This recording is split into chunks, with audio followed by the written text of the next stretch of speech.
Hello students, welcome to Vision Unlimited. So in my last video we have studied what are inverse trigonometric functions. इसकी domain range हम लोगों ने कर लिया था लास्ट वीडियो में, उसको एक बार वापस रिवाइज कर लीजिए. उसके बेस्ड हम क्वेश्चंस करेंगे. अब इस क्वेश्चंस में हम लोग always we will find the answer in principal value branch. Principal value branch क्या होती है?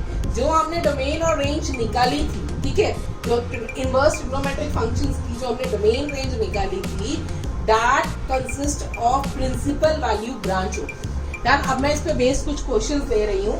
Let me consider the first question. So first question is tangent inverse of, इसको ध्यान से समझिएगा, it is tangent inverse of minus sine pi by 2. अभी ध्यान से देखिए, ये क्या है? Tangent inverse, inverse trigonometric function. ये क्या है? इसकी domain. Domain tangent inverse function की क्या होती है? टेंजेंट इनवर्स फंक्शन की डोमेन क्या थी? याद होगी आपको, it is minus infinity to infinity. Means अगर ये वैल्यू क्या ले सकता है? Minus infinity to infinity. मुझे इसकी वैल्यू निकालनी है, तो मैं कैसे निकालूंगी? सबसे पहले मैंने मैथ में पढ़ा, I have to solve the innermost bracket.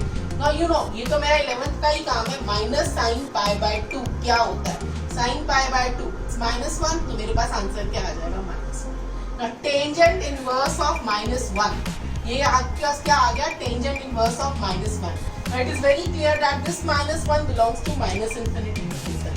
इसको बिलोंग कर रहा है. अब मेरे पास क्या है? अब मुझे इस ट्रिग्नोमेट्रिक फंक्शन को इसके साथ रिलेट करके इसका फाइनली आंसर जो निकालना है वो इसकी रेंज में लाया करेगा. और इसकी रेंज क्या होती है?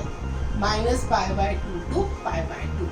अब टेंजेंट इनवर्स की वैल्यू, अब इसको मैं ऐसे निकाल सकती हूँ दैट टेंजेंट इनवर्स, अगर मैं इसको ऐसे कर दूं यहाँ पे सिंपल समझने के लिए, put tangent inverse of -1 is equal to yc.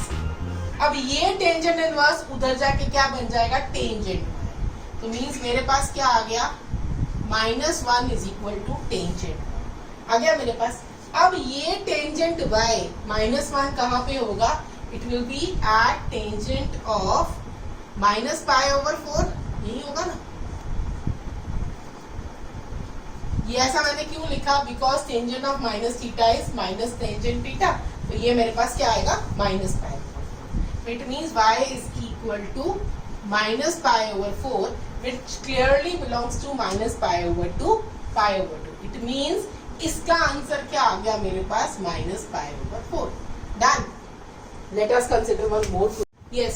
Now another question. Cos inverse 1/2 minus 2 sin inverse -1/2.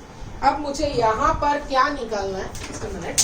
मुझे यहाँ पर निकालना है right the principal value of. अब यहाँ पर मुझे क्या निकालना है? इसकी प्रिंसिपल वैल्यू.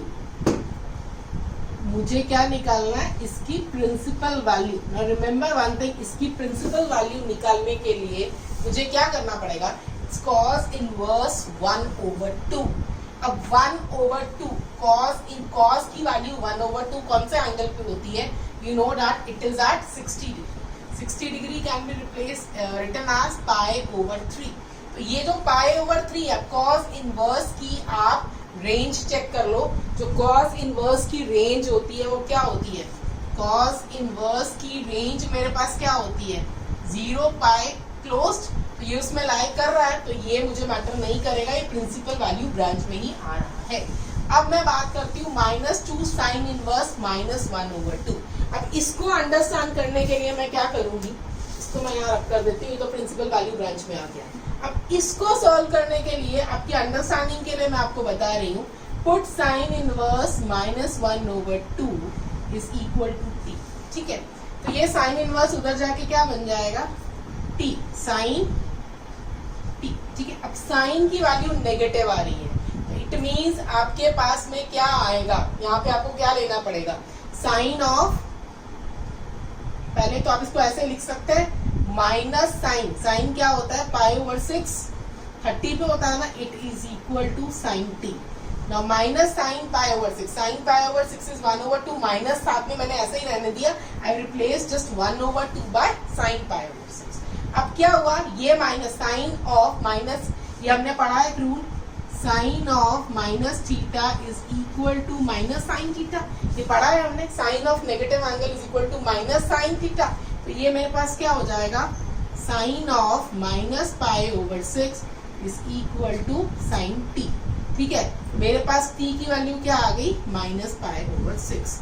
t मैंने इसको पुट किया था तो 2 इंटू टी की वैल्यू क्या आ गई मेरे पास, माइनस पाई ओवर 6। अब मुझे यहाँ पर, ये तो मैंने काम कर दिया इसका अलग अंडरस्टैंडिंग के लिए, यहाँ पे मुझे एक चीज ऑब्जर्व करनी है, जो साइन इनवर्स की मेरे पास रेंज क्या थी।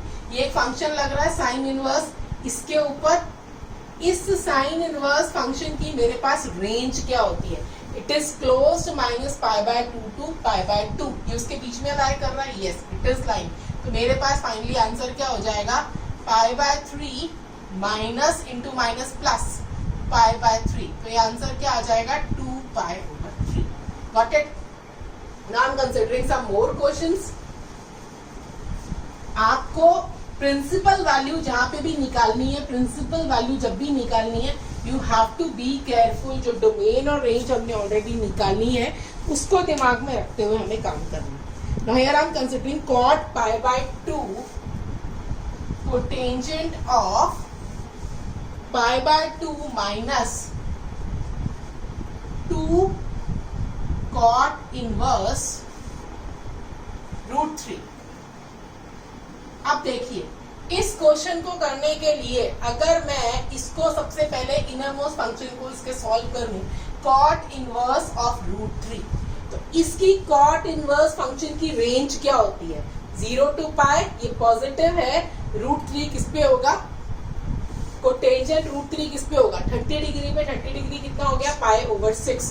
तो ये पॉजिटिव है, तो डायरेक्टली इसका आंसर क्या आ गया, पाई ओवर 6। तो आपके पास क्या बन गया, पाई बाय 2 माइनस 2 इंटू ये क्या आ जाएगा, पाई ओवर 6। अगर इसको अंडरस्टैंड करना है बेटर मेथड से तो आप इसको इस तरह से लिख सकते हैं, cotangent inverse root 3 is equal to y, root 3 is equal to cotangent Y.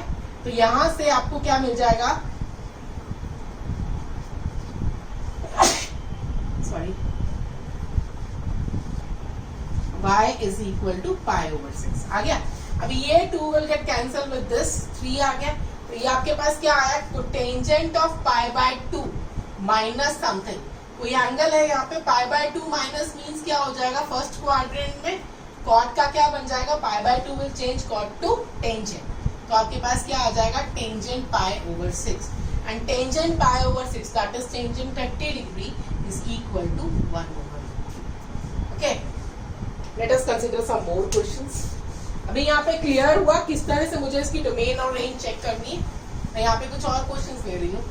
Now here I am considering one more question based on domain and range, that is principal value branch of inverse trigonometric functions, tangent inverse root 3 minus cot inverse of minus root 3। यहाँ पे मुझे क्या निकालना है, इसकी principal value. Principal value निकालने के लिए टेंजेंट रूट 3, टेंजेंट की वैल्यू रूट 3 कहाँ पे होती है, 60 डिग्री पे, दैट इज पाई ओवर 3। इसका आंसर मेरे पास डायरेक्ट आ गया, that is pi over 3 and it belongs to principal value branch. इसकी रेंज को बिलोंग कर रहा है, माइनस पाई बाय 2 और पाई बाय 2 के बीच में आ रहा है। तो इसका आंसर मेरे पास डायरेक्ट आ गया। अब इसका आंसर लिखने के लिए यहाँ पर अगर मैं डायरेक्टली लिखूं दैट इट इज रूट 3 कहाँ पे होता है, 30 डिग्री पे, दैट इज पाई ओवर 6। अगर मैं यहाँ पर डायरेक्टली लिखूं माइनस पाई ओवर 6, ये गलत हो जाएगा। क्यों गलत होगा, because this does not belongs to 0 pi. ये इसकी रेंज होती है ना कोटेंजेंट इनवर्स की, 0 पाई कोई बिलोंग नहीं कर रहा है, ये नेगेटिव वैल्यू आ रही है। तो इसको मुझे कैसे सॉल्व करना पड़ेगा, इसको मैं समझा देती हूँ आपको। Put cot inverse of minus root 3 is equal to y. जब मैं इसको पुट करूंगी इक्वल टू वाई, तो ये कॉट उधर चला जाएगा, विल गिव यू वाई। अब ये माइनस रूट 3 कहाँ पे होगा, माइनस को मैं बाहर रख रही हूँ, I am just replacing root 3। Root 3 क्या हो जाएगा, minus cot pi over 6 is equal to cot. ठीक है, now look here, cotangent pi over 6 is equal to cotangent y. ठीक है, अब ये माइनस कोटेंजेंट नेगेटिव कौन से क्वाड्रेंट में होता है, सेकेंड क्वाड्रेंट में होगा, बिकॉज सेकेंड क्वाड्रेंट में मुझे वैल्यू चाहिए ना 0 टू पाई।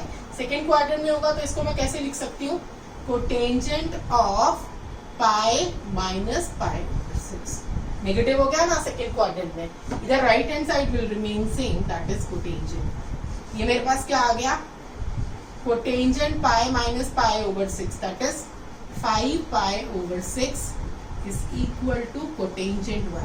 मींस मेरे पास y का वैल्यू क्या आ गया, 5 पाई ओवर 6। इसको हम यहाँ पे चेंज कर देते हैं, 5 पाई ओवर 6 देख लीजिए 0 और पाई को बिलोंग कर रहा है ना, 0 और पाई के बीच में ही आ रहा है, तो मेरे पास में क्या आ गया, पाई ओवर 3 माइनस 5 पाई ओवर 6।